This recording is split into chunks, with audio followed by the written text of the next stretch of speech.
Shalom à toutes et à toutes, madame, monsieur, bonsoir et bienvenue à ce nouvel épisode au cœur du secret qui s'ouvre à l'instant. C'est un plaisir renouvelé de vous retrouver pour cet important rendez-vous avec la tradition et la spiritualité pour lequel vous êtes nombreux fidèles à travers le monde. Et bien sûr, c'est la deuxième sortie de notre série spéciale sur le thème du mariage et des tabous de la polygamie, amorcée il y a quelques heures et dont le contenu de la vidéo a fait bouger les lignes au vu des nombreuses réactions que nous avons reçues sur notre page. L'épisode qui s'ouvre donc à l'instant nous permettra de mettre un accent sur ce que dit le Coran et sur ce que dit la Torah concernant le mariage et la polygamie. Avant donc de recevoir nos initiés et personnalités confortablement installées sur ce plateau, marquons une petite pause et revenons juste après.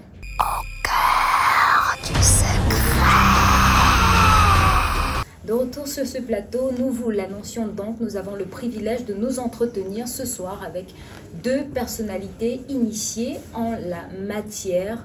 Nous commençons tout d'abord par recevoir et accueillir sur ce plateau l'imam Moussa Malam Ibrahim, par ailleurs leader de communauté musulmane et imam central de Yaoundé, c'est au Cameroun. Bonsoir.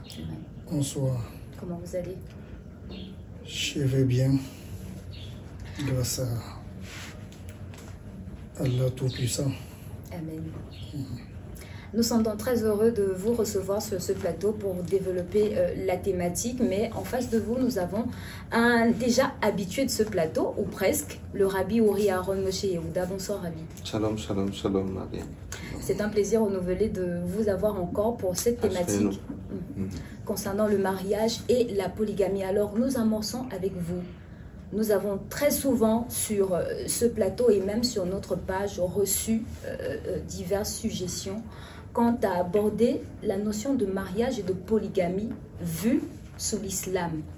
Avec vous, Imam Moussa Malam, que pouvons-nous dire du mariage? D'où vient le mariage?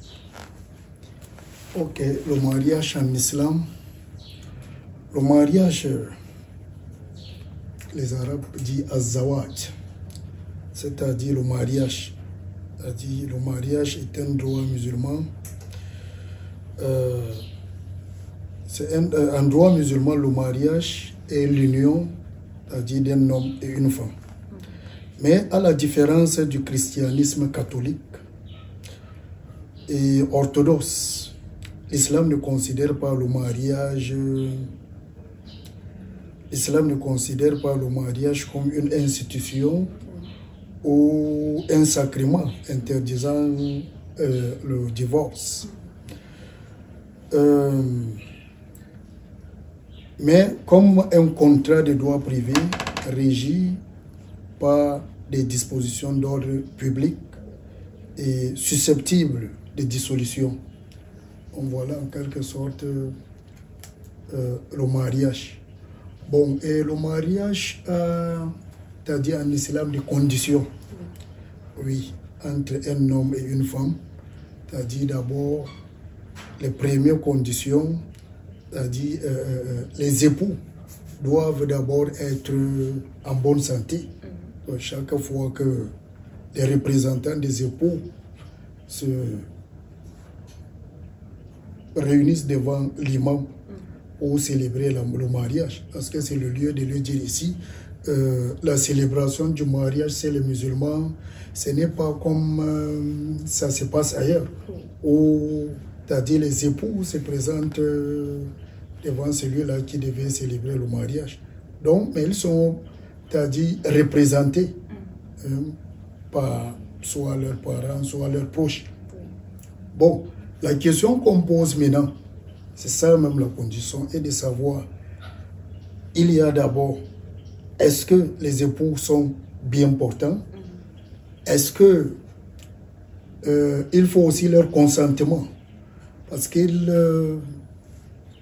arrive souvent des lieux où, c'est-à-dire certaines personnes pensent qu'on impose le mariage à la jeune fille. Or, il faut d'abord son consentement, comme le consentement de l'époux.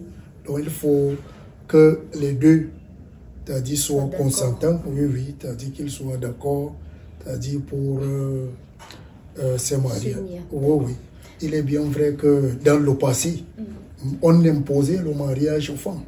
Je veux me rappeler de la jeune fille qui est venue voir le prophète Mohammed. Oh oui. Où on l'avait imposé le mariage alors qu'elle ne consentait pas. Donc, par rapport à ça, qu'est-ce que le prophète lui dit? Bon, si tu acceptes, si tu acceptes, c'est-à-dire te présenter chez celui-là, déjà, si vous consommez le mariage, c'est que tu es déjà marié.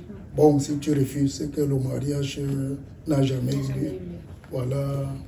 D'accord, merci Imam Moussa. Et je vais peut-être relancer le Rabbi et lui permettre de rentrer dans le sujet en fixant l'âge de mariage, Rabbi. À quel âge doit-on se marier? À quel âge un garçon ou une jeune fille ou alors un homme et une femme sont-ils prédisposés à se marier? Merci beaucoup, mademoiselle Marie Labaté. J'essaie d'être un homme discipliné. Je vais d'abord saluer mon frère, l'imam Massamoula Ibrahim. C'est un honneur de le recevoir. C'est un privilège. Et me retrouver dans un même plateau avec lui, c'est également donner une image forte de la notion de paix. Tout à fait. La notion de Salem, la notion de Shalom entre les différentes confessions religieuses. Je vais, avant de répondre à votre question, je vais essayer d'appuyer, d'ajouter de l'eau au moulin de ce que l'imam a dit, parce que c'est pratiquement la même chose dans le judaïsme, c'est-à-dire que on ne saurait célébrer le mariage de deux personnes qui déjà sont malades, c'est-à-dire il y a des enquêtes au fond qui sont d'abord faites, et c'est vraiment d'ordre réellement privé, mais également un mariage qui a été célébré pour aussi être dissous par ce qu'on appelle Shunoenget, c'est-à-dire un acte de divorce. Ça, c'est très important de le préciser aussi. Alors, pour répondre à la question de l'âge, à quel âge est-ce qu'on peut se marier? Il faudrait parler des notions purement biologiques d'abord. Et là, je parle des notions de métabolisme et d'évolution du corps.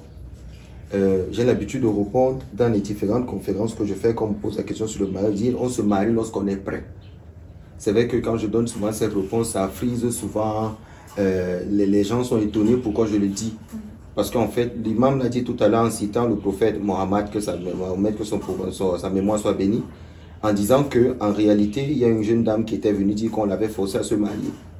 Est-ce que le prophète pourrait donc statuer en disant la fille ne te marie pas? Il poserait la question, est-ce que tu veux? Parce que il faut savoir qu'il y a un désir qui accompagne la décision de vouloir se marier. Et ce désir, des fois, il est attaché à l'évolution du corps de la femme. Je l'ai dit la dernière fois, je l'ai dit que le fait qu'une femme commence à voir ce qu'on appelle en hébreu la période de Nida, c'est la période de menstrue, lorsqu'elle commence à voir son corps évoluer, c'est un signe déjà en réalité que cette fille, elle peut déjà, ou cette femme, elle peut déjà tomber enceinte ou se marier. Maintenant, il y a aussi ce qu'on appelle la maturité intellectuelle, c'est-à-dire qu'il y a des jeunes filles que tu vois qui justement ont le corps qui se développe mais ne sont pas encore prêts mentalement à assumer la question du mariage. Là, c'est des notions psychologiques que justement, soit le rabbin, soit l'imam fait par rapport aux différents sujets qu'il a devant lui.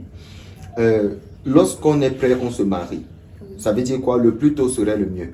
Pour plusieurs raisons que je suis sûr qu'on développera ici pendant cet entretien. C'est-à-dire que lorsqu'on est prêt, on se marie. Parce que le plus tôt on se marie, le plus on est préservé d'un certain nombre de choses. Comme les déviances de la société que nous voyons aujourd'hui.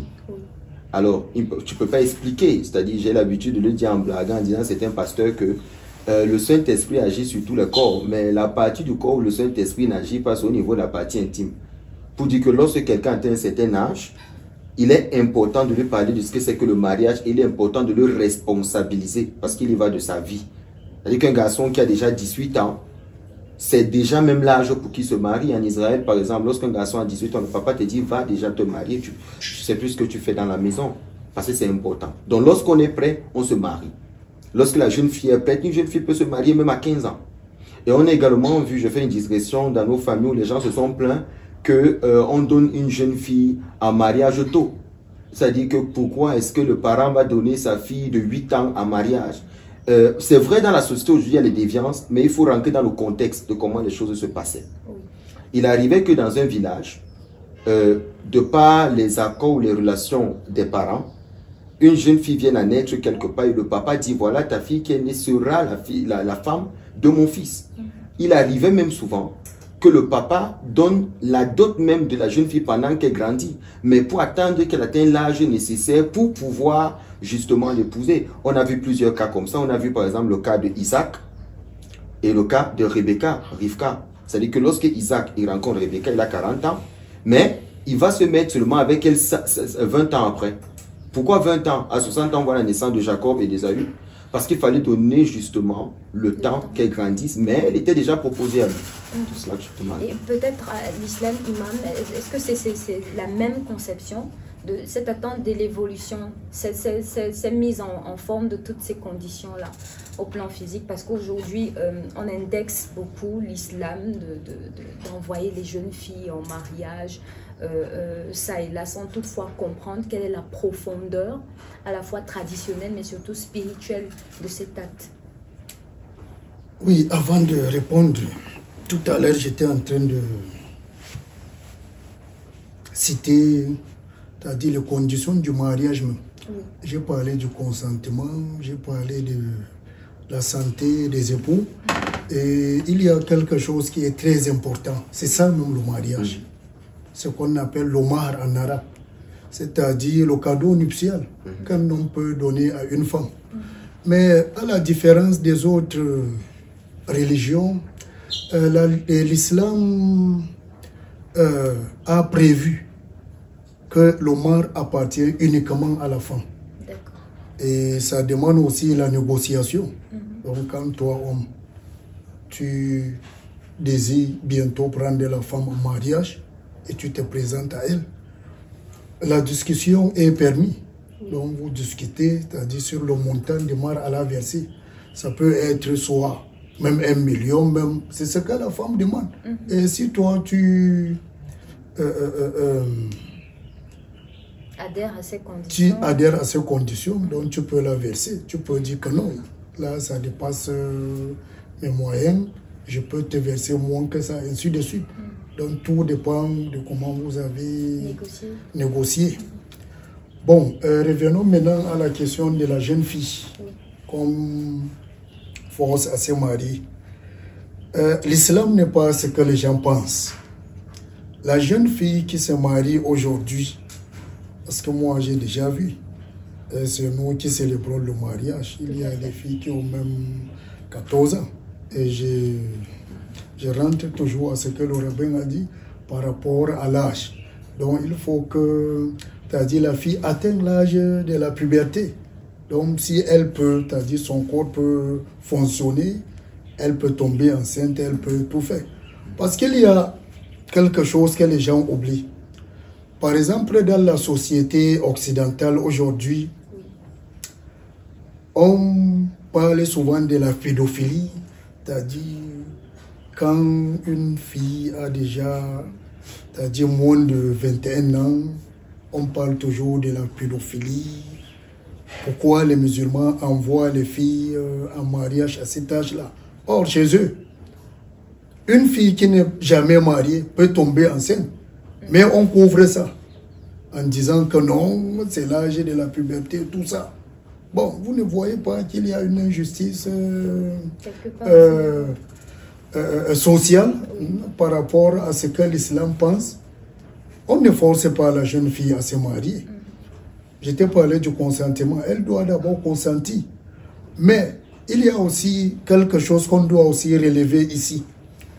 Le choix du mariage, le choix de l'homme, comme doit, c'est-à-dire donner comme époux à une femme, revient aussi soit au père de la fille, soit à son grand-père. Parce qu'elle-même ne connaît pas ce qui lui est utile à cet âge-là. Donc, il faut que les parents agissent. C'est-à-dire qu'ils fonctionnent selon, c'est-à-dire la faculté que Dieu les a donnée. Donc, me voici, tu es ma fille. Si je t'ai choisi un homme, tout dépend aussi de ta volonté. Mais moi, je t'ai déjà fait un bon choix. En tant que donc, père. En tant que père, il faut que vous discutez un peu. Vous essayez de voir est-ce que ça peut marcher. Mais si elle refuse, on ne la force pas. autrement à ce que les gens pensent. Oh oui. Si on forçait les gens, les femmes à se marier, là c'est la période pré-islamique. Oui, le temps où il n'y avait pas cette loi divine. Mais aujourd'hui, tout est clair. Donc voilà, en quelque sorte. D'accord. J'aimerais que nous revenions sur un facteur que vous avez soulevé. Ces relations-là qui se contractent bien avant de pouvoir se marier. Peut-être c'est avec Rabi que je vais d'abord aborder ce pan-là. Comment apprécier les relations qui se vivent avant que deux individus ne consentent à se marier? D'aucuns le mettent sous le concubinage, par exemple. D'aucuns le mettent sous le socle de l'expérience, parce qu'il faudrait en avoir pour certains avant de pouvoir se décider à s'unir à quelqu'un pour la vie. Comment apprécier cela, Rabi? Je vais répondre d'une façon très technique et très subtile. On va accuser à grande pompe le manque de considération pour nos différentes traditions respectives et ce que nos prophètes ont eu à laisser comme connaissance. Parce qu'aujourd'hui, le fait de ne pas avoir un suivi, ça fait en sorte que les jeunes se lancent à n'importe quoi, ils ne sont pas recadrés. Et ce problème n'est pas seulement un problème que nous déplorons dans nos différentes religions, c'est un problème également que nous déplorons au niveau de l'école, des institutions scolaires, où les enseignants ne font pas véritablement le travail d'éducation. Et je sais pas ce qu'on appelle aujourd'hui au Cameroun conseiller d'orientation, où les gens ne savent même pas c'est quoi une orientation proprement dit. Nos enfants sont livrés à tout et n'importe quoi. Mais qu'à cela ne tienne, je vais essayer de répondre. Moi, j'ai l'habitude de dire, même dans ma communauté, que si deux personnes arrivent voir le rabbin qu'ils aimeraient se marier, le rabbin n'a pas le droit de les séparer, si ce sont déjà connus. Il n'a pas le droit de les séparer, mais il a l'obligation de les enseigner sur ce qu'ils ne savaient pas. On ne peut pas séparer deux personnes qui vivent déjà ensemble, mais on peut les encadrer et les enseigner. Je prends un exemple simple pour rebondir sur ce que l'imam a dit. Il a dit, la chose la plus importante dans le mariage, c'est le cadeau justement que l'homme donne à la femme. Et dans le judaïsme, chez nous, c'est très important. Ça se fait dans les lois de ce qu'on appelle le shidur. Ça veut dire qu'il y a des rencontres qui se passent entre le ratan, c'est-à-dire que le proposé au mariage, l'homme, et la kala, c'est-à-dire que la jeune fille qu'on va proposer. La plupart des temps, se fait devant le rabbin. Chez nous, nous avons beaucoup d'insistance sur les lois de Tignout, c'est-à-dire que être tsanoir, c'est-à-dire être une femme, les lois de proximité entre les hommes et les femmes. Chez nous, c'est très important. Parce que laisser les gens aujourd'hui faire n'importe quoi, c'est très dangereux. C'est très dangereux. Donc, qu'est-ce que le rabbin fait? Lorsque les parents estiment qu'ils ont quelqu'un à proposer pour leur fille, ils vont venir voir le rabbin et le rabbin va organiser ce qu'on appelle des rencontres, qu'on appelle des shidouk. Ça peut être une rencontre, ça peut être deux rencontres, ça peut être trois rencontres. Avant de parler de ce qu'on appelle les isouines et les iroussines, c'est-à-dire que les fiançailles et le mariage, il faudrait d'abord connaître qui sont les deux personnes. Les mêmes enquêtes pendant les rencontres qu'on fait pour les shidouk entre l'homme et la femme, où on laisse discuter avec un témoin à l'appui. C'est les mêmes enquêtes qu'on fait sur l'homme, c'est-à-dire quoi? Est-ce qu'il est en santé? Est-ce qu'il sort d'une bonne famille? A-t-il des antécédents? A-t-il des problèmes? On viendra aussi chez la femme, on va faire la même chose. Imaginez cet instant, mademoiselle Marie Labaté, c'est où je déplore beaucoup ce que les chrétiens disent sur la question du mariage, dans le sens où un pasteur se lèverait et dira à haute voix que vous ne pouvez pas connaître une femme avant le mariage. Je suis totalement d'accord, je ne suis pas contre. Mais comment est-ce que tu peux le dire à deux individus sans toutefois mettre à côté ce qu'on appelle des gadères, c'est-à-dire mettre à côté des barrières pour pouvoir justement consolider ou protéger la loi que tu viens de donner lorsque tu dis ce qui est vrai. Parce que c'est grave lorsque par exemple ils se connecteront sans les sacrements du mariage. Ça entraîne tout ce que ça va entraîner. C'est justement pour ça que l'imam a dit tout à l'heure, c'est de l'hypocrisie que de garder une jeune fille à la maison qu'on estime être mineure à moins de 20 ans qui tombe enceinte, que de la garder, elle avait dit que non, ce sont les choses de la jeunesse. Alors qu'en fait, cette jeune fille-là, si elle est tombée enceinte, elle peut se marier, d'autant mieux la marier et qu'on n'en parle plus. C'est ce que l'imam voulait dire. Alors ce pasteur qui vote une loi, qui dit que vous ne pouvez pas vous connaître avant le mariage, je dis, you are right, c'est-à-dire que tu as raison, c'est vrai ce que tu dis. Mais il y a un problème, il y a des limites à ce que tu viens de dire. Qu'est-ce que tu fais donc pour garantir qu'après la célébration du mariage de ces deux personnes, il n'y aura pas séparation la semaine qui suit, dans le sens où la femme va par exemple découvrir que l'homme, il n'est pas viril. Et nous, il y a une loi dans la Torah qui dit que l'homme a l'obligation de satisfaire sa femme. C'est-à-dire que la virilité d'un homme est très très capitale aux yeux du maître du monde et est très très capitale même dans le mariage.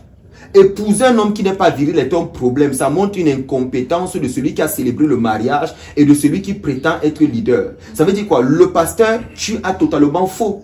Dans le sens où, ce que tu devrais faire, c'est que de les laisser se connaître avant le mariage pour vérifier s'ils sont virils ou pas. Parce que c'est l'argument que les autres nous donneront lorsqu'ils nous écoutent. C'est pour ça qu'on a besoin de bien expliquer. Il est mieux pour le leader de faire des examens avant la célébration du mariage pour savoir si elle est fertile ou pas. Pour que l'homme ne dise pas demain comment je pouvais faire pour savoir. Nous sommes déjà mariés, je me rends compte que mon homme n'est pas viril ou je me rends compte que ma femme ne fait pas les enfants. La Torah a tout prévu. La Torah dit, il y a des examens, c'est pour ça qu'on voit le rabbin. Et le rabbin va vérifier, on va faire les examens à l'homme, les examens à la femme, pour voir s'ils sont virils, pour qu'ils ne justifient pas le fait de se connaître avant.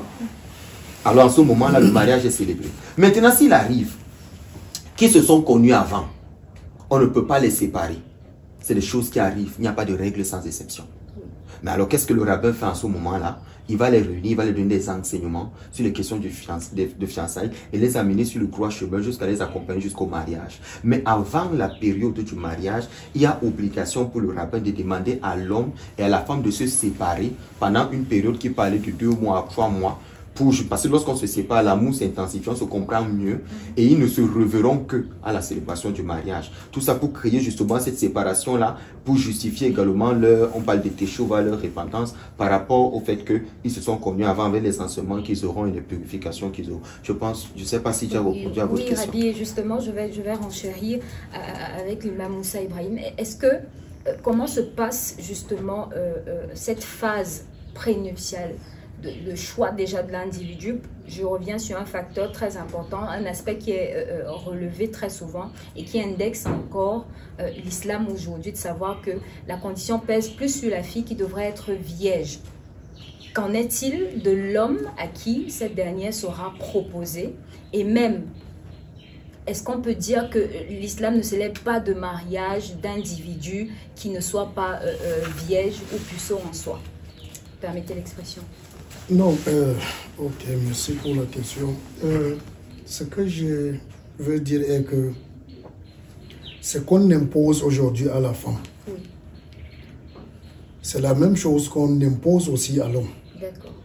Ce n'est pas parce que ça ne se voit pas. C'est-à-dire la femme est exposée. Déjà, quand elle triche, ça se voit. Or, l'homme peut tricher, mais ça ne se voit pas. Or, il faut craindre Dieu. Si tu as dit, comment dirais-je, tu as dit si vous désirez aujourd'hui vous marier, oui, il est demandé à la jeune femme, tu as dit de ne pas avoir des rapports intimes avec qui que ce soit avant son mariage. Et c'est la même chose pour l'homme. Parce que si l'homme pas triché derrière, il aurait, tu as dit, désobéir à Dieu. Et ce n'est pas ça qui va le rendre, c'est-à-dire plus, excuse-moi, l'expression me manque, c'est-à-dire plus, comment dirais-je, quelqu'un qu'on voit plus clair que l'autre. Voilà. Bon, voilà ce que l'islam pense. On n'impose pas à la femme. On n'impose rien à la femme plus que les deux doivent, c'est-à-dire respecter la condition prévue par la loi. Et de l'autre côté, on a souvent évoqué le concubinage et tout ça. Et vous savez, dans l'islam, il y a plusieurs tendances. Parmi lesquelles, il y a les musulmans qu'on appelle chiites. Et les musulmans chiites aujourd'hui pratiquent un mariage qu'on appelle Nikah il-Mut'ati, c'est-à-dire le mariage temporaire. Oui, oui. Donc, ce mariage temporaire est que tu peux décider de prendre une femme sans même le consentement de ses parents et tous les témoins, tout ce que nous avons évoqué ici comme condition. Donc vous décidez de vivre ensemble. Mais vous allez établir un contrat. C'est-à-dire ce contrat, peut-être qu'il est venu, quelqu'un a quitté par exemple la Côte d'Ivoire pour venir au Cameroun, et durant son séjour, il ne veut pas, selon eux, désobéir à Dieu en forniquant. Donc ils décident alors de prendre une femme. Ils établissent un contrat de mariage qui va durer même peut-être 6 mois, 1 an. Donc si cette période-là finit, c'est-à-dire le mariage est déjà aussi fini. Donc vous voyez, nous qui ne sommes pas, c'est-à-dire de cette tendance-là, chez nous, c'est, c'est-à-dire quelque chose qu'on considère comme illicite au prophète Mohammed. Il est bien vrai qu'il y a eu ce moment-là à l'islam, mais c'est pendant la guerre. C'est-à-dire quand les compagnons du prophète se sont déplacés pour aller en guerre. Donc pendant la guerre, c'est-à-dire ils ne pouvaient pas, c'est-à-dire satisfaire leurs désirs charnels. Donc il était question maintenant de proposer à une femme qu'on trouve d'établir, c'est-à-dire ce genre de mariage temporaire qu'on appelle Nikah el-Mut'ati. Donc, il était permis à cette période-là. Mais après la guerre, jusqu'à ce que nous vivons aujourd'hui, on n'a plus la même vie que, c'est-à-dire la vie d'avant. Donc, ce genre de mariage aujourd'hui n'existe pas. Donc, tous ceux qui la pratiquent seront nous. Désobéissent à Dieu. Donc, ils seront châtiés selon la loi que Dieu a établie. Donc, voilà ce que je pourrais dire. D'accord, Imam. C'est vrai que vous avez manqué d'insister sur ce facteur. Est-ce que devant l'islam, les deux époux ne devraient se présenter que dans un statut de vierge à l'état propre? Est-ce qu'il arrive que vous célébriez des mariages qui aient duré longtemps dans le concubinage, et quelle est la procédure justement pour impliquer ces personnes à vivre maritalement? Bon, il n'y a pas une procédure fixe. Parce que tu ne peux pas savoir ce que les uns et les autres font en dehors, c'est-à-dire du lieu de la célébration. Si moi, imam aujourd'hui, j'ai les représentants de 2 époux devant moi, est-ce que ta fille est en santé? Est-ce que ton fils? Est-ce que autant de questions. Bon, l'histoire t'a dit de poser la question parce qu'aujourd'hui, il y a certaines choses qu'on évite. Le VIH, toutes ces maladies sexuellement transmissibles. Bon, aujourd'hui, nous ne le faisons pas. Or, nous devons aussi le faire. Quand tu arrives, par exemple, dans certaines localités, même ici au Cameroun, au Grand Nord, c'est-à-dire à l'est du Cameroun, c'est-à-dire quand les imams célèbrent le mariage, on exige, c'est-à-dire les papiers de santé des 2 époux. Est-ce qu'ils sont réellement en santé? Mais autrement dit, si, c'est-à-dire, ces documents prouvent que les époux sont bien en santé. Bon, ça c'est la forme. Et au fond des choses même, est-ce qu'ils ont vraiment respecté justement le regard spirituel? Oui, le regard spirituel des choses. Donc il faut ça. Donc pour dire ça en un seul mot, il n'y a que Dieu qui peut savoir ce que nous commettons, c'est-à-dire les uns des autres. Mais ce que je veux recommander, c'est-à-dire je veux recommander à ceux qui nous observent, c'est-à-dire c'est de craindre Dieu. C'est-à-dire quand tu t'engages à vouloir te marier, c'est-à-dire c'est mieux pour toi, c'est-à-dire d'éviter certaines choses qui peuvent venir au mariage.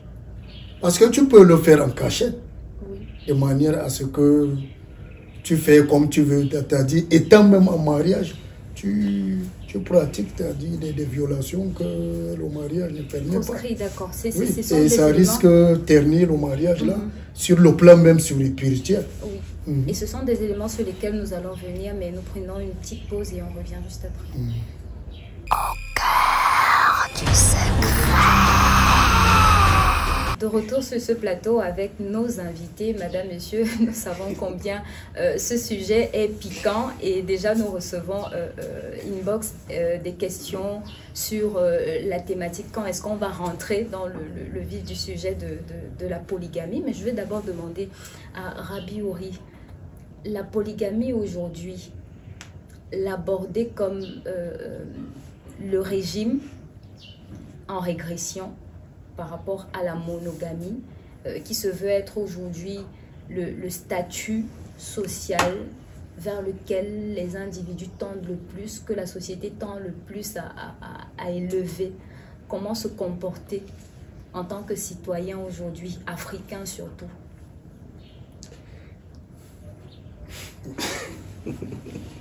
Ouais, c'est une question assez profonde, je comprends, Rabi. Je pense qu'il faudrait répondre à la question d'abord selon la vision de la religion. Oui. Je répondrai en donnant une réponse claire de ce que dit le judaïsme, pour ne pas le citer. Oui. Aujourd'hui, malheureusement, ça me fait très mal, c'est qu'au sein même du judaïsme, la question de la polygamie, le fait pour un homme d'avoir plus d'une femme, je préfère dire plus d'une femme pour ne pas estimer le nombre. Au sein même du judaïsme, aujourd'hui, il y a énormément de divisions. Dans le sens où il y a des rabbins qui estiment qu'il ne faille pas prendre une deuxième femme et vont interpréter certaines lois, c'est-à-dire plus d'une femme plutôt que de dire deuxième femme. Et il y a des rabbins justement qui pensent que ça ne cause pas de problème sur le plan de la loi. Mais maintenant, si on revient même sur le plan de la loi en lui-même, il faut dire qu'il y a des sujets dans la Torah qui ne sont pas très abordés. Par exemple, la question de la polygamie, elle est dite très explicitement sur le cas de Jacob qui aura 4 femmes. Et de par les 4 femmes de Jacob, la majorité des enfants d'Israël, la majorité du peuple d'Israël est née sur cette union. Lorsqu'on interroge certains rabbins sur la question, ils estiment que la plupart de nos poskim, c'est-à-dire de nos décisionnaires, n'ont pas abordé cette question. C'est la raison pour laquelle on devrait ignorer la question de la polygamie, mais c'est faux. C'est justement parce que c'était un sujet tellement clair que certains rabbins ne trouvaient pas important de parler. Mais jusque-là, ça ne résout pas le problème ou la raison pour laquelle aujourd'hui, dans le judaïsme ou dans le monde, la question de la polygamie est considérée comme étant un sujet tabou. Puisque nous sommes dans ce carrefour justement des tabous-là, il faudrait situer sur le plan historique d'abord, selon le judaïsme, où est-ce que c'est venu là? Parce qu'il faut savoir que lorsqu'il y a la fissure dans le mur, le magouya entre. Et j'ai toujours dit, la fente est plus dangereuse que le trou. C'est-à-dire à partir du moment où on veut parler de la question de la polygamie, il faut rentrer dans l'histoire juive en elle-même. La loi, c'est-à-dire ce que j'appelle le hérem, c'est-à-dire que l'interdit justement de la polygamie est né d'une décision qui a été prise par un grand rabbin du temps que j'appelle Rabbeinu Gershon à la Shalom, qui justement avait instauré une loi il y a plus de 1000 ans aujourd'hui, selon laquelle les juifs ne devaient pas, il a prononcé ce qu'on appelle un hérem. Le hérem, c'est quoi? Un interdit. Il a prononcé un interdit pour dire que les juifs ne devaient pas être polygames, ne devaient pas prendre plus d'une femme. Cette même loi qui a été votée par Rabbeinu Gershon, qui interdisait justement aux juifs de pouvoir prendre une seconde femme, on a vu peu de temps après, c'est-à-dire qu'il y a des rabbins qui se sont insurgés concernant cette décision. Parce que la question aujourd'hui, c'est qu'il faudrait informer aux juifs sur 2 choses. Est-ce que la loi qui a été votée par Rabbeinu Gershon à la Shalom sur le fait de ne pas prendre une seconde femme, est-ce que c'était lié à des raisons spirituelles ou à des raisons sociales ou à des notions purement sociologiques du temps et de l'époque dans laquelle vivait le peuple juif? Maintenant, il faut dire que bien des temps après, arrive le Gaon de Vilna. Le Gaon de Vilna était un grand décisionnaire poskim qui a géré cette position pendant plus de 100 ans. Le Gaon de Vilna, il a écrit un des livres qui est très très important à HLM, dans lequel à la page 276, page 276 de son ouvrage, où il dit clairement qu'il y a 2 choses qu'il combattra toute sa vie et qu'il aimerait que ça revienne comme ça a été dit au départ. Il dit la première des choses, c'est le hérem qui a été prononcé par Rabbi Gershon à la Shalom, selon lequel un juif ne devait pas prendre une deuxième femme, qu'il va se battre pour que cette loi soit annulée. Alors là, il devait prononcer ce qu'on appelle en hébreu une katana, c'est-à-dire quoi, une décision qui remettait en question le hérem qui avait été prononcé par justement Rabbi Gershon. Et la deuxième des choses, c'était justement ce qu'on appelle le Bikat Kohanim, la bénédiction des prêtres. Il dit que lui souhaiterait que tous les jours, que le Birkat Kohanim soit lui-même, si c'est au-delà des prières. Et justement, après sa mort, il n'y est pas parvenu. Il n'y est pas parvenu, justement, à ramener la question de la polygamie. Oui. Il n'y est pas parvenu. Mais par contre, en ce qui concerne le Birkat Kohanim, il y est parvenu à faire en sorte que cette prière soit toujours récitée tous les jours par le juif. Ses élèves, après lui, qui sont venus à Eretz Israël, c'est-à-dire les Ashkénazes, ils ont gardé donc cette pratique-là de dire que non, le décret devrait être annulé et que la polygamie devait être. Maintenant, la question qu'on doit se poser aujourd'hui, c'est pourquoi Rabbeinu Gershon, il y a de cela 1000 ans, a institué que le peuple juif ne devait pas être polygame. Parce que c'est d'une façon arbitraire et très méchante aujourd'hui que les rabbins décident que la polygamie ne soit pas considérée et qu'aujourd'hui, le fait pour un juif d'être polygame, c'est considéré comme étant pervers et au pire des cas, ils appellent même ça la zénoute, c'est-à-dire que la putérie. Il faut comprendre ce qu'il dit, je pèse les mots, parce que c'est très grave que de considérer qu'aujourd'hui, c'est quelqu'un qui a plusieurs femmes fait de la zénoute. Alors, c'était quoi? À cette époque, il y a cela 1000 ans, Rabbeinu Gershon, dans l'époque dans laquelle il vivait, il s'était rendu compte qu'il y avait l'influence chrétienne qui grandissait énormément. Oui. Et du coup, lorsqu'un juif avait 2 femmes, les chrétiens harcelaient le juif au point d'ôter sa vie. C'était très très grave à cette époque. Il faut d'abord reconnaître que la monogamie est une institution purement chrétienne. C'est-à-dire quoi? C'est l'enseignement des autres nations qui sont venues avec. Mais en fait, dans nos traditions même de base, la polygamie n'a jamais été un sujet. Plus que même à la mairie, c'est la monogamie qui est une option. La polygamie, c'est ce qu'on te dit, polygamie ou monogamie. C'est-à-dire qu'on sait que la polygamie, c'est ce qui était central. Et c'était considéré comme de la noblesse pour quelqu'un d'être polygame. Mais toujours attaché à la question des moyens. Parce que celui qui devait être polygame, justement, devait avoir des sous. Alors, vu donc que de son temps, beaucoup de juifs étaient tués à cause justement du fait qu'ils étaient polygames et que le christianisme voulait envahir tout. Le christianisme voulait tout prendre. Les chrétiens voulaient tout prendre. En même temps, envahir le monde juif pour que son peuple ne disparaisse. Donc, par Rabbeinu Gershon à la Wachalom, va donc voter ce qu'on appelle un Rérem. Et ce Rérem-là, il dira que vous n'allez pas vous marier, vous prendre une deuxième femme ou une femme de plus que celle que vous avez. Et c'était pourquoi? C'était de peur justement que les Juifs soient tués. Lorsque le Gaon de Vilna il arrive, le Gaon de Vilna dit il faudrait que cette loi s'arrête parce que cette période était déjà passée. Et le pire des cas, vous me permettez de terminer, il faudrait le dire, cette loi était une loi géographique. Je m'explique. Cette loi ne pouvait pas s'appliquer à tout le monde. Je parle pour le cas des Juifs. Cette loi était une loi géographique, je peux le prouver.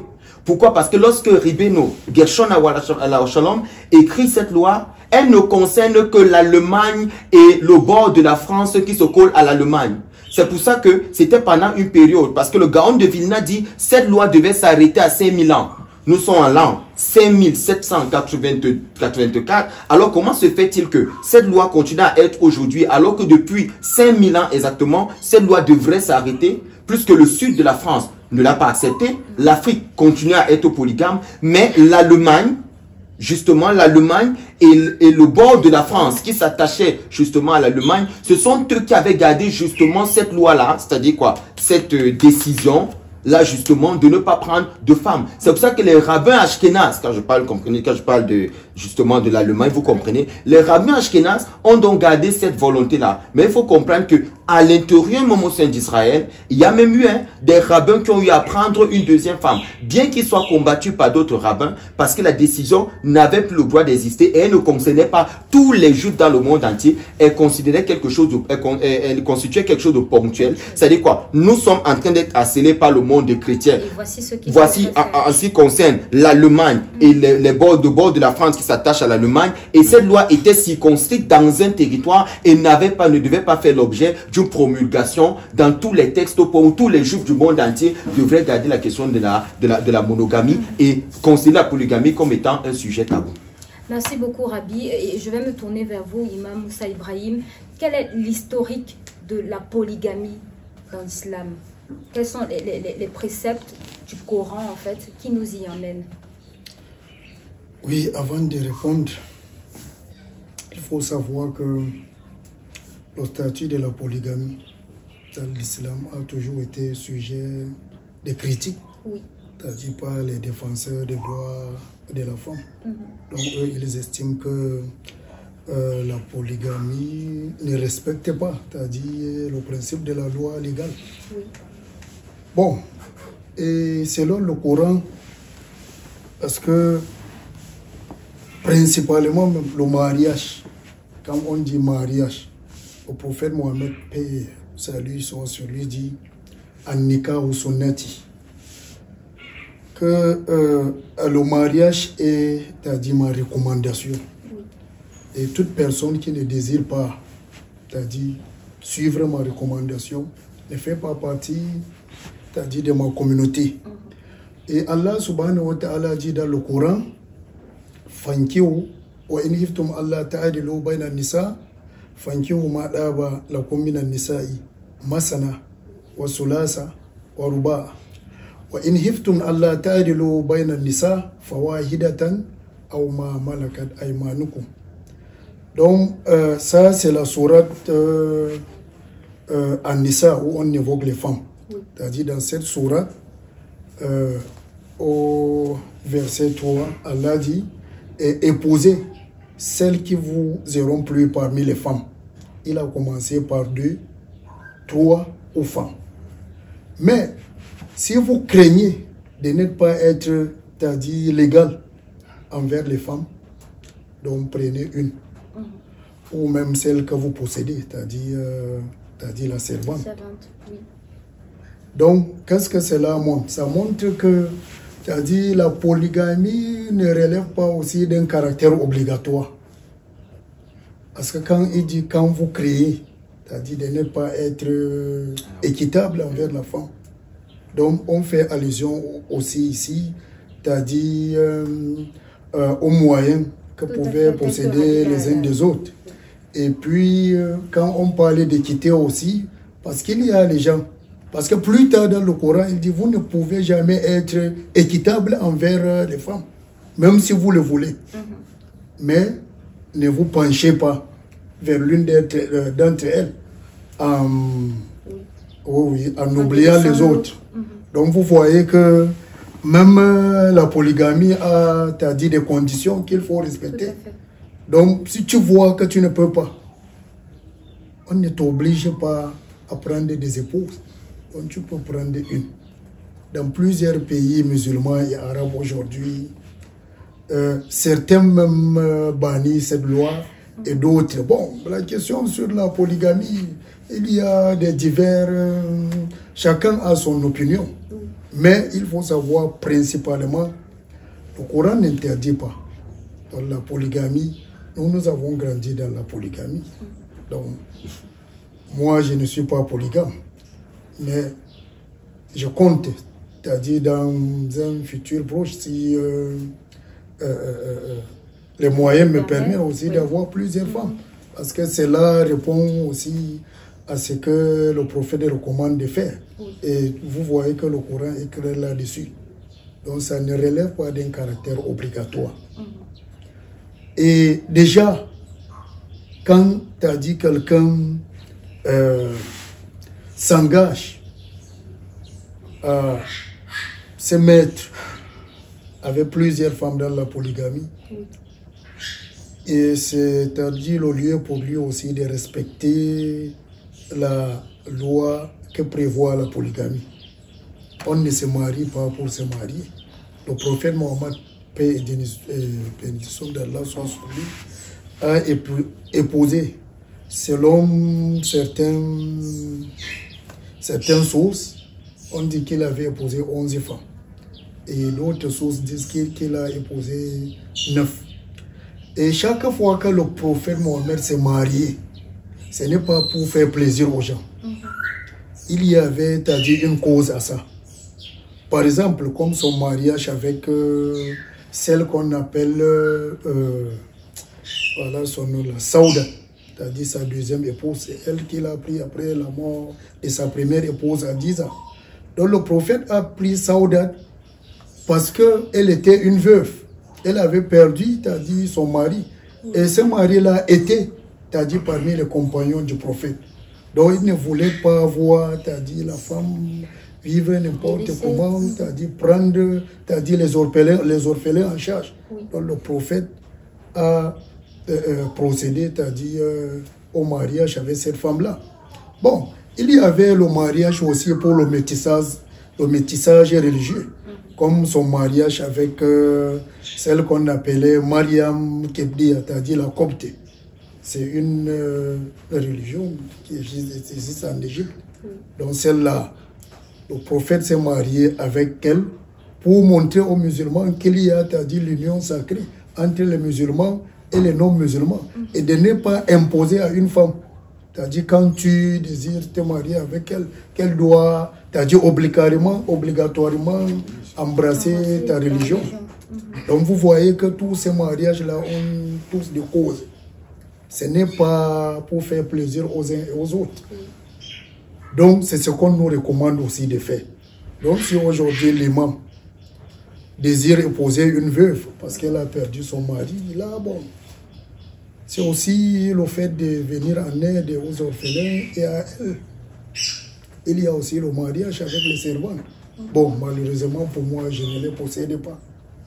Pas encore, Imam Moussa Ibrahim, et nous vous souhaitons que ce vœu puisse peut-être se réaliser. Avec vous, Rabbi, ces exigences justement de la polygamie, une fois qu'on est dans un foyer polygame, pour l'homme, que recommande la Torah? Alors, la Torah dit que la femme, elle a 3 droits d'abord. Le droit de se vêtir. Lorsqu'un homme y prend une femme, il doit pouvoir à 3 droits pour elle. Le droit de se vêtir, le droit à sa nourriture et le devoir conjugal, qu'on appelle encore l'intimité. La Torah ne s'arrête pas là. Le prophète Moshe Rabbeinu alayhi shalom, lorsqu'il vient, le prophète Moïse, le Navi, il dit dans le livre d'Exode, chapitre 10, chapitre 20, il en parle, il dit ceci, que si un homme consent à prendre une deuxième femme ou une femme de plus, il ne retranchera rien pour la première, à sa nourriture, à ses vêtements et au devoir conjugal. Qu'est-ce qu'on est censé comprendre justement dans ce verset-là d'Exode? Ce qu'on comprend à l'intérieur, c'est que si un homme voudrait prendre une seconde femme, si un homme voudrait s'attacher à une autre femme, qui n'est pas déjà un problème, c'est pour ça qu'il est dit là-bas, il faudrait que cet homme ait des moyens. Pourquoi? Parce qu'il y a des lois qu'il faut connaître en ce qui concerne la polygamie. C'est pour ça qu'il dit aux gens aujourd'hui, il ne faut pas que les gens justifient la zénoute, c'est-à-dire la puterie, où certaines personnes, ils sont mariés à une seule femme et ils ont 60 copines dehors. Ça s'appelle en hébreu la zénoute, c'est de la puterie. Simplement, c'est-à-dire que vous montez, vous descendez, vous papillonnez, vous ne faites rien de concret. Ça s'arrête là, on évolue. Dans la Torah, il est dit ceci, qu'un homme, et c'est justement pour encourager, la polygamie n'est pas pour les pauvres. Ça, il faut le dire. Et il faut savoir que quand je parle de notion de richesse ou de pauvreté, c'est très relatif.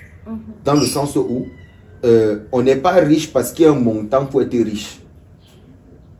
On est riche justement parce qu'on peut pouvoir au besoin minimum d'une femme. Déjà, c'est déjà ça. C'est-à-dire que quelqu'un qui décide de prendre une femme, il pourvoit à ces 3 lois-là. Maintenant, s'il veut prendre une deuxième femme, il doit savoir que les 2 femmes qu'il épouse ne peuvent pas, selon nous, selon la loi juive, chaque femme doit avoir sa maison. Et Moïse donne même un exemple concret. Il dit, si tu prends une première femme et qu'elle a un fils aîné, et que tu viens de prendre une deuxième femme qui te donne aussi un fils, et que tu aimes le fils de la deuxième femme plus que le fils de la première femme, tu ne reclencheras rien à l'héritage du premier-né parce que tu ne l'aimes pas. Tu vas lui donner son héritage parce que c'est lui l'aîné. Même si tu n'aimes pas cette femme et que tu aimes la deuxième femme et son fils, tu garderas l'héritage de la première femme. Afin de nous faire comprendre que, oui, la polygamie à ce temps-là existait. Je ne vois pas dans la Torah celui qui n'a pas été polygame. Même Ibrahim, comme on dit dans l'islam, ou Abraham, comme on dit chez nous, il était polygame. Il avait Sarah, sa femme, et il avait Agar, qui dans la Torah devient Ketura, notamment la mère d'Ismaël. Et on voit très bien que lui-même, il n'a pas eu une seule femme. Qui est celui qu'on va dire dans la Torah qu'il a eu une seule femme? On est sûr de rien. Parce que, regardez par exemple une bénédiction qui est donnée dans la Torah que personne ne comprend. Il est dit ceci. Dans la Torah, on va multiplier, je dis en français, la bénédiction. Abraham, lorsqu'on bénit Abraham, on dit, regarde les étoiles, la constellation. On dit, ta descendance sera aussi nombreuse que les étoiles dans le ciel. Mais est-ce que vous savez aujourd'hui que la constellation musulmane est plus nombreuse que la constellation d'autres nations? Je m'explique. Le nombre d'apparitions, selon la loi juive, les étoiles qui sont dans le ciel ou la constellation, c'est les naissances. C'est une notion d'astrologie, mais on n'en parlera pas aujourd'hui. Alors la constellation musulmane est plus nombreuse. Pourquoi? Parce que l'islam a respecté justement ces bénédictions d'Abraham. Comment je vais te multiplier et tu seras plus nombreux que les étoiles du ciel lorsque tu as une femme et qu'on sait très bien que même la femme est à la limitation des grossesses et des enfantements. Pour un besoin de multiplication, comme la Torah dit, priez au révia, c'est-à-dire allez multipliez-vous. Oui. Il n'y avait pas de problème à ce qu'un homme prenne une femme. Ça n'a rien à voir le fait d'être pervers, il faut déjà le dire. Ça n'a rien à voir le fait d'être pervers. Ça n'avait rien à voir. Après, les gens pensent aujourd'hui que celui qui prend une deuxième femme, c'est parce qu'il est pervers. Il y a des lois qu'il faut y respecter. Si quelqu'un ne peut pas respecter ces lois, qu'il ne peut pas une seconde femme. S'il n'est pas capable de s'alimenter lui-même et qu'il est un jongleur et qu'il vit d'aide humanitaire, qu'il ne prenne pas une autre femme. Si c'est qu'il a une vie, c'est ce que l'imam a dit tout à l'heure, qu'il a une femme, il est marié et il espère selon les moyens que le ciel va lui donner pour que demain il prenne une autre. C'est-à-dire que lui-même il sait qu'il ne peut pas se permettre ce luxe maintenant.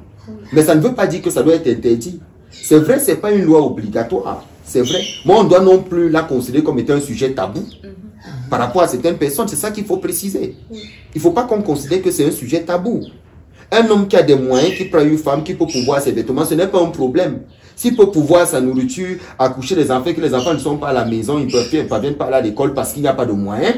Comme j'ai vu dans certaines maisons, les hommes ils prennent des femmes, ils mettent 3 femmes dans la même chambre. Il a un studio, il a 3 femmes, ils dorment sur le même lit. Les bagarres tous les jours, ce n'est pas ce qui est dit.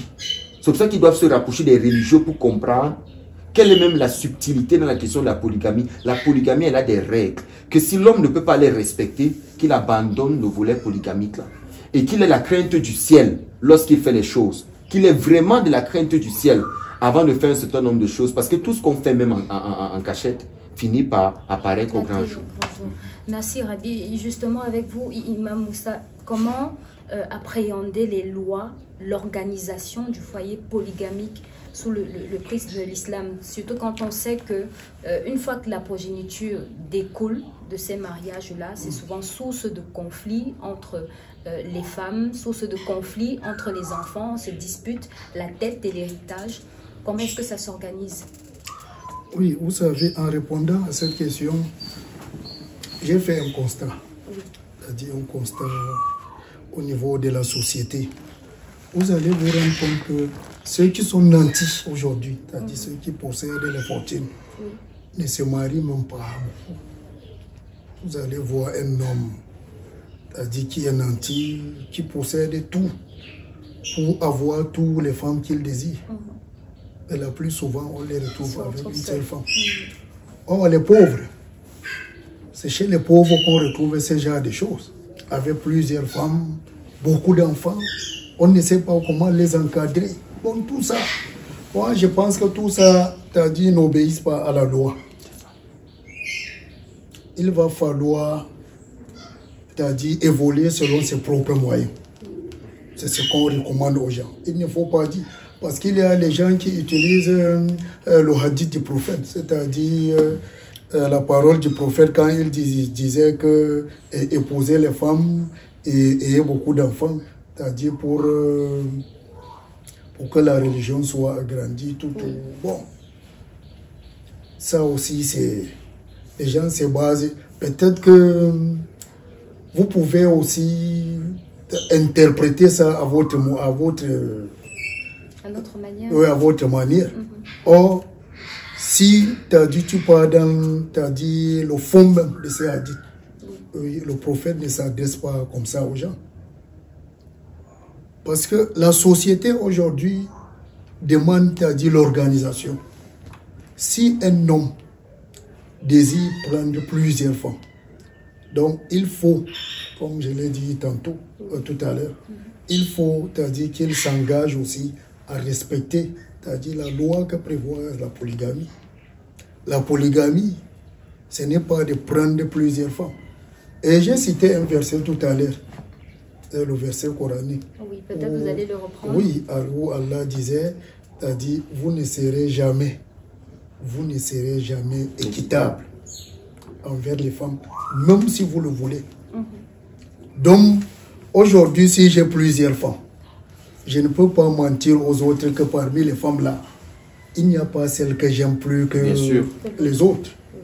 Mais, pour t'épargner ça, qu'est-ce que tu vas faire? Il faut vraiment, établir l'équité, comme on dit, être juste envers toutes ces femmes. Si aujourd'hui tu achètes une paille de 50 000 à une, Donc les autres aussi méritent. Donc si tu n'achètes pas, c'est mieux que tu n'achètes pas. C'est ce que la Torah dit aussi, mon ami. Oui. C'est exactement ça. Donc voilà ce qu'on appelle l'équité. Il ne faut pas être injuste envers les femmes. Une fois, le prophète Mohammed, paix et bénédiction d'Allah sur lui, des femmes, c'est-à-dire défilaient pour venir le rencontrer. C'est-à-dire parmi ces femmes, je ne veux pas dire que les femmes, c'est-à-dire ses épouses. Donc chaque fois qu'une femme se présentait à lui, elle lui posait cette question-là de savoir, mais ô prophète d'Allah, parmi toutes tes femmes-là, quelle est la femme que tu préfères le plus? Quelle est ta favorite? À chaque fois, le prophète répond, c'est toi. Donc chaque femme qui venait, et il les remettait, c'est-à-dire les mêmes cadeaux. Donc, à la fin, c'est-à-dire les femmes se sont réunies. Celle-ci dit que non, c'est moi la favorite du prophète, c'est moi la favorite. Donc, au moment où elles étaient en train de discuter, voilà le prophète qui arrive. Donc, c'est là où ces femmes-là lui posent la question de savoir que tu nous as tous dit la même chose. Bon, quelle est vraiment ta favorite? C'est le lieu de le dire. Le prophète répond que si aujourd'hui je vous ai tous épousé de la même manière, donc je me suis présenté aux parents de chacune d'entre vous. Donc aujourd'hui, qu'est-ce qu'il y a à venir dire que celle-ci est favorite, celle-ci ne l'est pas? Donc vous êtes tous mes favorites. Donc je n'ai pas, c'est-à-dire de parti pris. Oui, de parti pris. Oui. Ou de demi-mesure, comme on le dit souvent. Donc, vous voyez que le prophète lui-même, c'est aussi un homme. Et il a aussi, c'est-à-dire des désirs et tout ça. Il est bien vrai qu'il a une favorite qu'il ne peut pas divulguer aux gens. Il ne pourrait pas le dire. Nous avons appris que c'est sa femme qu'on appelle Aïcha. Mais est-ce qu'il va venir montrer que Aïcha est la favorite? Donc le prophète a été équitable. Donc nous devons suivre son exemple. Et peut-être pour sortir sur la question, est-ce qu'il y a un quota? Quel est le quota de femmes dans le foyer polygamique selon l'islam? Oui, selon l'islam, je crois que j'ai déjà dit ça ici, dans le verset que j'ai cité tout à l'heure, que épouser celles qui vous auront plu, en commençant par 2, 3, c'est-à-dire le maximum c'est 4. D'accord. Donc un musulman qui a épousé 4 femmes, donc ne peut pas aller au-delà. Oui, s'il traverse, c'est qu'il aurait désobéi à Dieu. Et il va mériter la sanction qui est prévue. Parce qu'au-delà des 4 femmes, tu es en train de... Comment vous avez appelé ça? Oui. Voilà. Donc voilà, tu as dit, c'est ces limites-là que Allah nous a imposées. Il est bien vrai que nous devons suivre, tu as dit, faire comme le prophète. Mais le prophète, à un moment donné, n'est pas comme nous. Parce que lui, il reçoit la révélation. Est-ce que nous recevons? Donc c'est à travers lui que Dieu parle. Donc Dieu s'adresse aux fidèles à travers, c'est-à-dire le prophète. Oui. Donc le prophète est pour nous comme un exemple. Le modèle à suivre. Donc le modèle à suivre. Il a épousé plusieurs femmes. Selon les sources, certains disent qu'il a épousé 9 et d'autres disent 11. Mais nous sommes limités à 4. Nous, tu as dit, c'est poursuivant. Nous, tu as dit, les membres de sa communauté. Donc nous devons nous arrêter à 4. Passer ces délais, passer ce... comment dirais-je? Ce quota. Ce quota, oui. Vous êtes irrecevable, en fait. On ne peut pas aller... Vous êtes dans la puterie, oui, on ne peut pas aller au-delà des 4 femmes. Oui, et avec vous, Rabbi, le nombre de femmes, quel est le quota? Quand on sait que Shlomo Améler, il en avait plusieurs, et plusieurs concubines d'ailleurs. Est-ce qu'il y a un nombre arrêté? Et comment déjà apprécier le caractère de concubine d'après la Torah? Je viens de recevoir de vous 3 questions. En une. Ok, d'accord. La Torah dit qu'un homme ordinaire doit avoir 4 femmes s'il aspire à la polygamie. Il ne peut pas dépasser ce quota. C'est ça la norme. Oui. C'est ça, pour un polygame, 4, c'est bon. Pour un roi, la Torah parle de 18 et plus. C'est normal. Être roi, tout comme être le prophète, tu reçois ce que nous on ne reçoit pas. Elle dit que quand la Torah est dit même à ce niveau de 18, elle limite même. Parce qu'en fait, nous on ne connaît pas l'intérieur de la femme. Le jour elle décide de faire, parce que comme l'a dit l'imam tout à l'heure, je vais embrayer sur ce qu'il a dit. La question de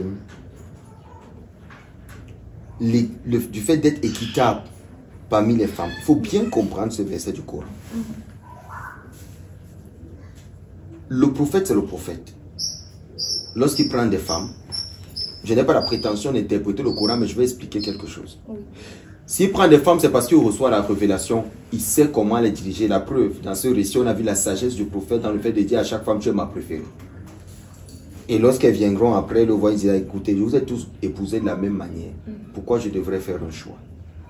Le fait d'être équitable, c'est de dire que tu ne peux rien recrancher pour la première femme pour donner à la deuxième femme parce qu'elle te plaît ou parce qu'elle a fait quelque chose qui est mieux.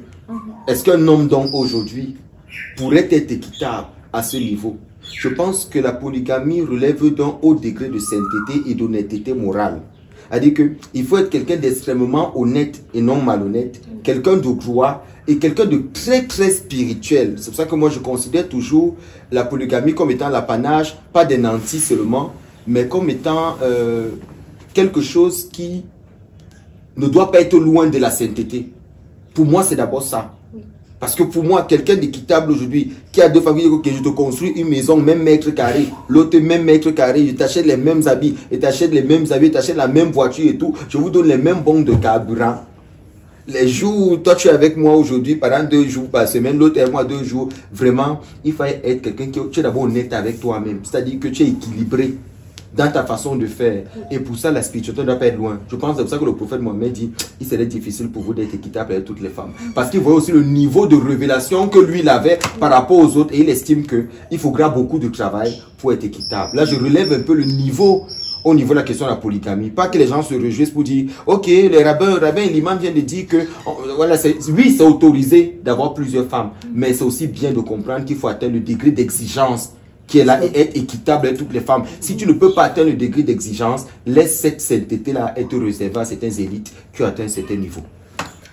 C'est donc sur ce que nous allons marquer une courte respiration et nous revenons pour la dernière partie de ce programme. Merci. Au cœur du secret. De retour sur ce plateau, toujours avec vous, Rabbi Uri, on a le pan du concubinage. Comment apprécier ou alors caractériser, même définir ce concept? Comment comprendre concubine selon la Torah? Il faut dire qu'aujourd'hui, Mademoiselle Marie Lapaté, nous avons été influencés par le Hérem qui a été prononcé par Rabbi Gershon Shalom. Pourquoi? Parce que même dans le Ketouba, qui est l'acte de mariage, oui, certains rabbins ashkénazes ont réussi à inclure à l'intérieur qu'un homme devrait avoir une seule femme. Déjà, c'est un problème. Mais pour les traditions initiatiques, celles qui voudraient marcher dans la norme, il faut savoir que le mot concubine a eu place aussi de femme mariée. Sauf que dans la tradition juive, il y a un ketouba, il y a un acte de mariage de concubine. C'est-à-dire il y a un ketouba de concubine. La première femme, elle a un ketouba. Les autres qui suivent ont également un acte de mariage qui atteste qu'elles sont concubines. Parce que chez nous, c'est un statut. En fait. C'est un statut.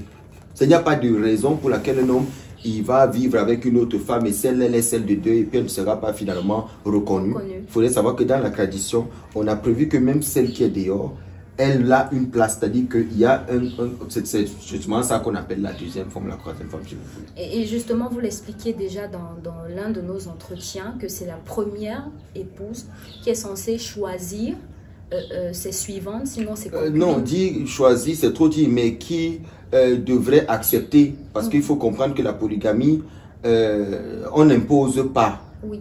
Ce sont des discussions qu'on a avec son épouse, qu'on discute avec elle, et il faudrait que c'est elle qui soit flexible. Et pour ça, il faudrait donner des arguments qui arriveront à la convaincre. Tu n'arrives pas, tu imposes une femme à ta femme. Oui. c'est pas comme ça que ça marche. Et il faudrait aussi que celle qui vient respecte aussi celle qui est là, parce que le respect entre les femmes.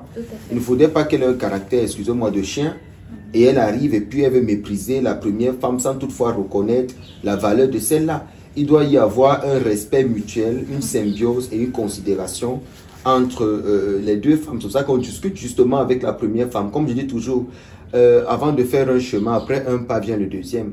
Tu ne peux pas, il y a des gens qui épousent 4 femmes le même jour. Ah, c'est leur grâce. Mais même le cas de Jacob, on a bien vu qu'il a épousé 4 femmes. Il faut dire que c'est 4 femmes.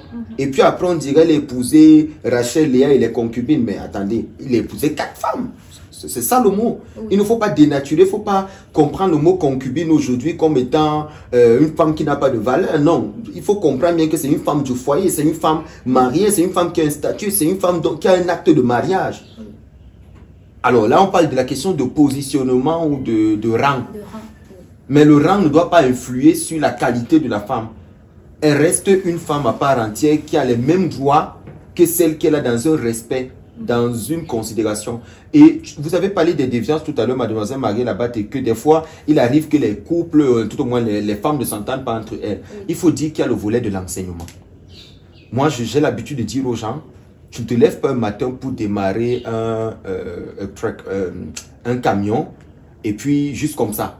Il faut avoir fait l'auto-école pour savoir conduire cela. Ça veut dire que dans le mariage, il y a des enseignements du mariage. Ce n'est pas tous les couples qui sont des couples d'animaux. Moi, je peux te rassurer que j'ai également vu des mariages de rabbins où s'insultent copieusement un rabbin et sa femme. Et là, tu comprends qu'il y a un problème au fond. Il ne faut pas seulement qu'on parle comme on est en train de parler, il faut qu'on explique les choses de façon claire. Si les femmes sont bien éduquées et que les enseignements sur les fiançailles et sur le mariage ont été bien donnés et que chaque femme connaît ses droits, chaque femme comprend ce qu'on appelle l'institution qu'est le mariage, je ne pense pas qu'il puisse y avoir des déviances à l'intérieur. Et je reviens sur une notion qui est aussi importante dans les différentes définitions que vous avez pu nous donner sur le mariage, c'est le versant du divorce. Le divorce selon le judaïsme, le divorce selon l'islam. Que disent les textes? Commençons par vous, Rabbi Ori. Le divorce, comment il devrait être perçu? Alors, la Mishnah dit qu'un homme peut divorcer de sa femme en cas d'adultère réel. Les autres raisons, il y en a plusieurs. Par exemple, je prends un exemple aussi. Oui. Imaginez, vous venez épouser une femme et on vous dit qu'elle est bétoula. C'est-à-dire qu'elle est vierge. Et vous épousez la femme et vous vous rendez compte qu'elle ne l'est pas. Automatiquement, vous avez le droit d'annuler ce mariage et de demander d'être remboursé. Je dis bien, vous avez le droit. Parce que c'est vous qui découvrez là-bas que vous avez été dupé. Oui. Par exemple. Chez nous, c'est un peu très complexe.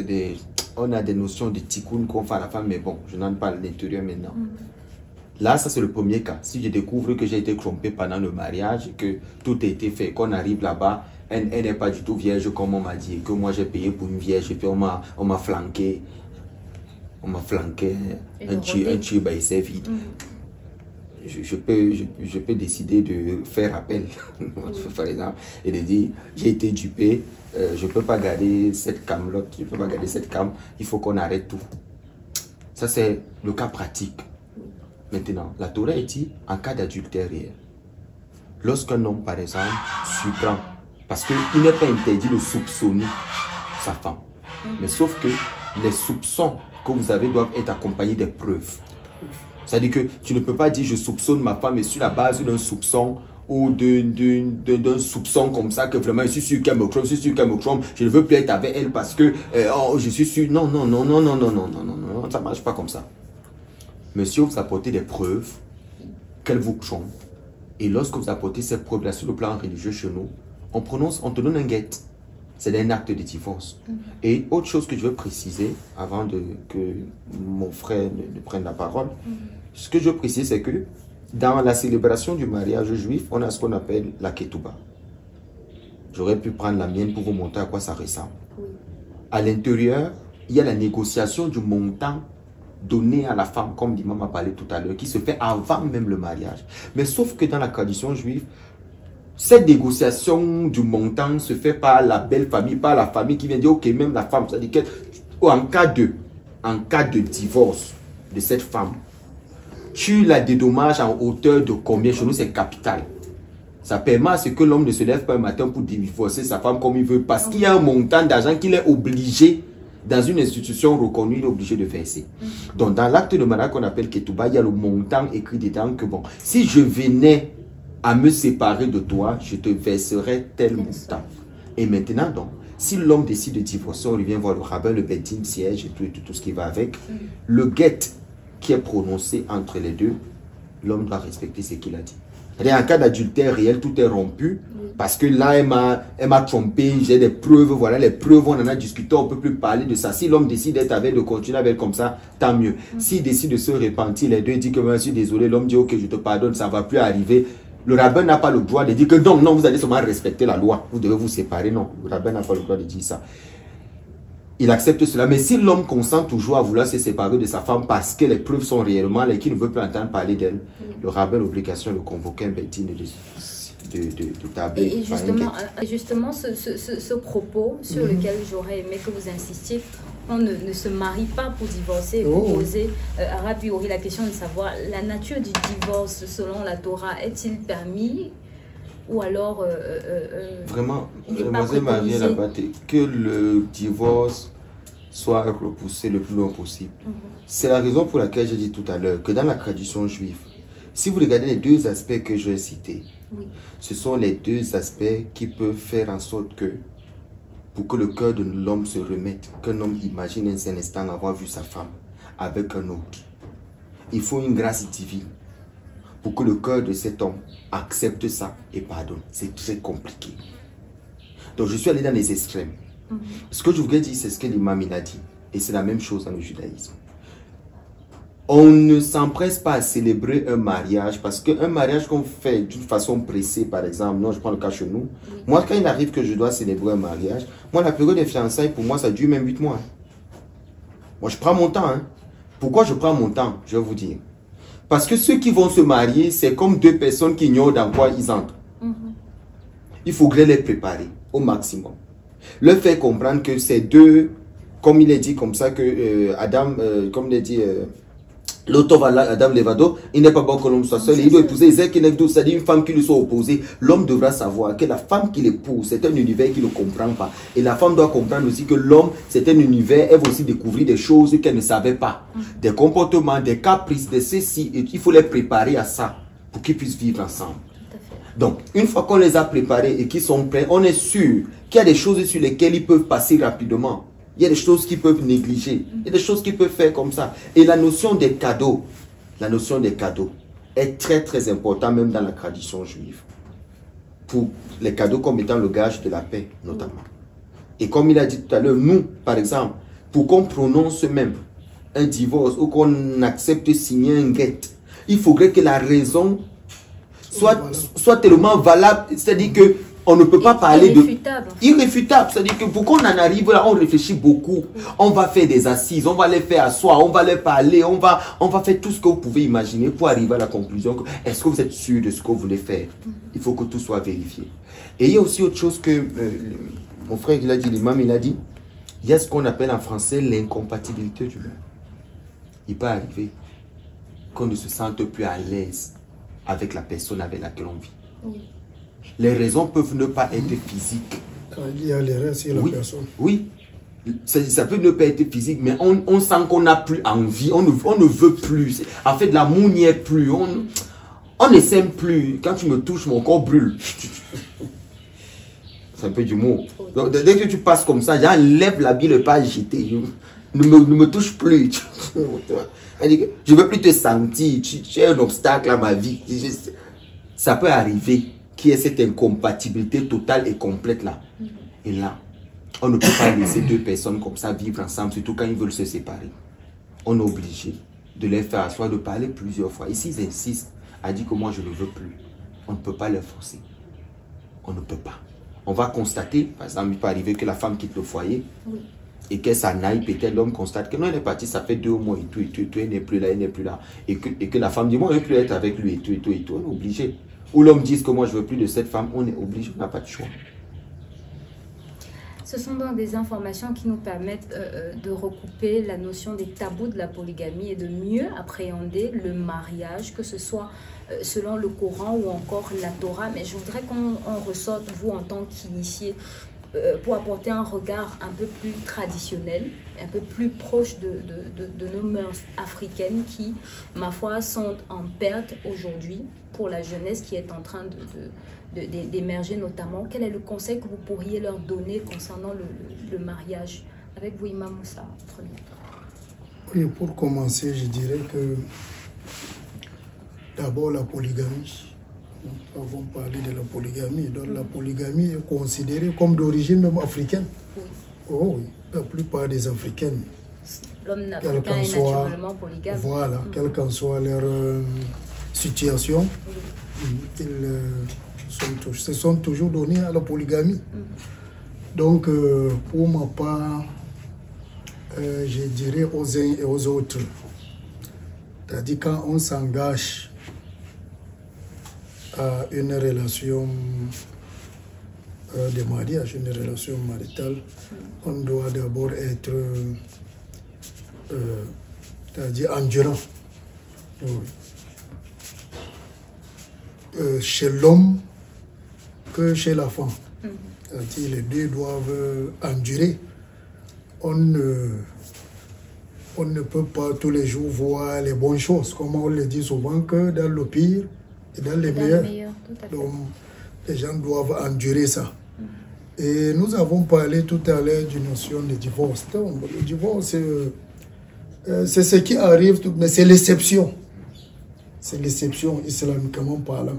Quand le divorce arrive, c'est-à-dire est consommé, c'est parce que les parties ne pourront rien faire pour sauver ce mariage.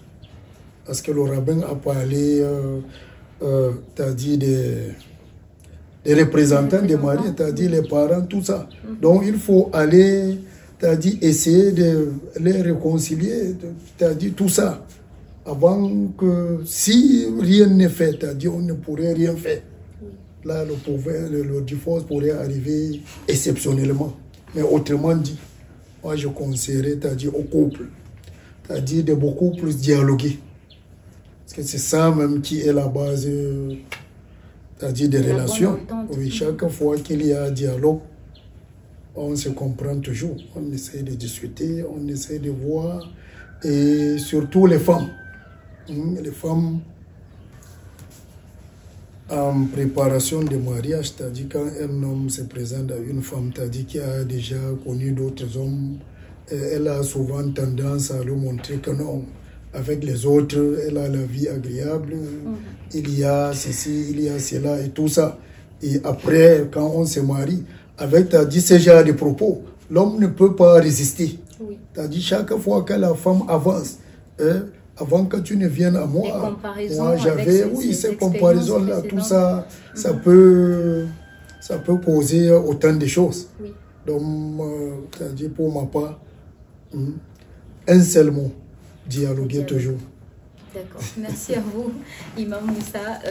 Rabbi, un mot de fin, un regard en tant que chef traditionnel sur le mariage, sur la polygamie et un conseil à tous ceux qui nous regardent.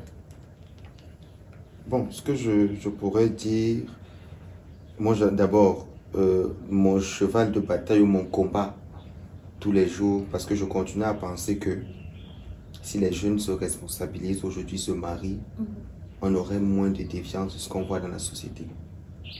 Le mariage est empêché, malheureusement, nous vivons dans une société où, pendant que l'on criait haut et fort que les jeunes se marient, ils ont perdu le temps. Déjà, ils ont combattu la polygamie, on a laissé. Oui. Ils ont combattu la monogamie, on a laissé. Et maintenant, ça devient encore même plus difficile parce qu'on a des choses et des notions qui sont très compliquées. L'homosexualité, le lesbianisme qui vient encore réduire encore considérablement même et nous donner encore plus de travail que ce qu'on avait à la base. Parce que vous allez trouver une jeune fille qui te dit qu'elle ne veut pas sentir l'odeur d'un homme. Vous allez trouver un jeune garçon qui dit que lui, c'est des hommes que lui il préfère. Vous voyez, ça complique la tâche. Mais je suis sûr que dans toute cette société qui est une société autophage, il y en a quand même qui arrivent à comprendre et qui croient encore que le mariage est une porte du salut. Ça, il faut le dire. Il n'est pas très intéressant d'accoucher des enfants hors mariage, parce que ces enfants souffrent après. Il n'est pas très intéressant. Donc, je demanderais aux jeunes, c'est le conseil que je donne, qu'ils ne se disent pas que le fait d'être avec une femme, c'est juste pour l'intimité. Mais il est important pour eux de se responsabiliser, parce que c'est ce qui fait aussi que Dieu les considère également comme des personnes matures, comme des personnes qui comprennent la vie. Il est plus qu'important de réduire au maximum ce qui se passe dans la société aujourd'hui qui vient détruire notre jeunesse, à savoir le lesbianisme, l'homosexualité, la polyandrie et toutes ces notions-là, et même la prostitution. Et même la prostitution, c'est même ça la première des choses. Parce que si aujourd'hui tout le monde se responsabilise, c'est pas une affaire de moyens. C'est la polygamie dont on pourrait parler de moyens. Je ne suis pas en train de demander aux jeunes d'être polygames. C'est pas ce que je dis. Mais de faire quand même la première étape, celle réellement de se marier, ça ne demande rien. Ça demande juste le fait d'avoir quelqu'un. Et comme l'imam a dit tout à l'heure, pour éviter au maximum les divorces et les haines, il faudrait que les couples discutent tout le temps. Il faudrait que les couples discutent. Il faudrait que les couples se parlent. Il faudrait qu'il n'y a pas de supériorité là-dedans. Lorsqu'on est avec sa femme, c'est son ami, c'est sa soeur, c'est sa maman, c'est tout. On doit arriver à ce niveau d'amitié, de complicité, de compréhension. Là. Si on arrive là, vous allez vous rendre compte qu'on ne parlerait même plus de divorce aujourd'hui. Parce que même Dieu qui est en haut, même Hachem, même Allah, n'a pas envie de divorcer de nous. Donc ce n'est pas nous qui allons commencer avec ce genre de choses aujourd'hui. C'est pour ça que nous sommes là pour édifier les gens et leur demander au maximum d'aimer des femmes, aimer leurs maris et les maris de respecter leurs femmes et de les aimer aussi et de prendre soin et qu'il y ait beaucoup plus de dialogue dans les couples et de respect. C'est sur ce, Madame, Messieurs, merci encore à vous, Rabbi Ouri, pour avoir accepté de vous entretenir avec nous une fois de plus sur cette thématique autant sensible. Et à vous aussi, cher Imam Moussama Al-Ibrahim, pour avoir effectué le déplacement. Nous connaissons combien votre agenda peut être chargé en tant que leader de communauté. Merci pour me donner l'occasion de m'exprimer sur le mariage. Et c'est un sujet très important et difficilement. Tout à fait, tout à fait. Nous n'avons même pas épuisé les 80% du sujet, mais les portes sont toujours ouvertes. Vous pouvez repasser quand vous voulez et nous pourrons vous saisir aussi. Je suis honoré. Merci beaucoup. Alors, Madame, Messieurs, on se retrouve pour un tout prochain numéro. Nous espérons que vous serez satisfaits du contenu de cette vidéo. N'oubliez pas, likez, commentez et surtout partagez. Ne conservez pas l'information pour vous. Vous pouvez sauver des vies.